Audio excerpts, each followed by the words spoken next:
How did Adolf Hitler, a tyrant, orchestrate one of history's most horrific genocides and rise to power in a democratic nation? At the end of World War I, Germany was a nation in turmoil. The harsh terms of the Treaty of Versailles had crippled the economy and left many citizens angered. This resulted in the government to collapse. Civil disturbance and worker strikes quickly spread across the nation and fueled fears of a communist revolution. The new Weimar Republic was established by many major parties joining together to enforce the peace treaty imposed by the Allies. Germany's economy suffered as a result of having to pay reparations and take full responsibilities of the war. All of this appeared as an embarrassment to many veterans and nationalists. Hitler and many others wrongly believed that the war could have been won if they hadn't been betrayed by the politicians and protesters. These beliefs turned into an obsession for Hitler and pinned the blame on Jews. Hitler joined a small far-right group called the German Workers' Party. With his fascinating speech and propaganda skills, he quickly rose to leadership and renamed it the National Socialist German Workers' Party, or Nazi Party. Their racist platform called for the supremacy of the Aryan race and the expulsion of Jews and other minorities.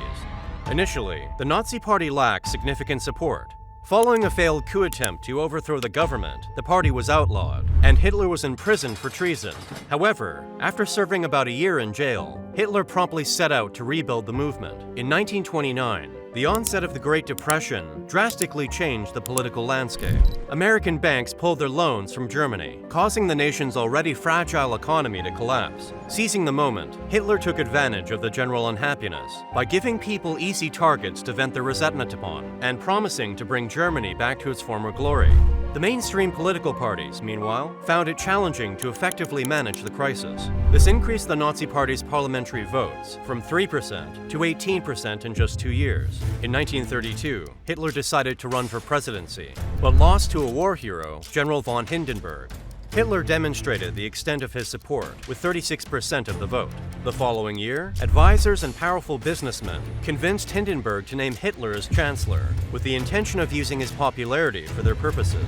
After fears of the Communist Party's uprising, Hitler believed that he only could restore law and order, and started to expand the power of his position, and the Nazi supporters formed groups and fought the protesters in the streets. Within a few months, press freedom was eliminated, political parties were dissolved, and anti-Jewish legislation was passed. Many of Hitler's initial radical followers, along with potential rivals, were arrested and executed. When President Hindenburg died in August 1934, it became evident that no new election would take place. Alarmingly, many of Hitler's early actions did not necessitate widespread repression. His speeches tapped into people's fears and resentment, rallying support for him and the Nazi Party. At the same time, businessmen and intellectuals, eager to align with prevailing public opinion, backed Hitler. They convinced themselves and each other that his extreme rhetoric was merely a facade. Decades later, Hitler's ascension serves as a reminder of how vulnerable democratic institutions can be when confronted with agitated masses and a leader ready to stroke their anger and exploit their fears.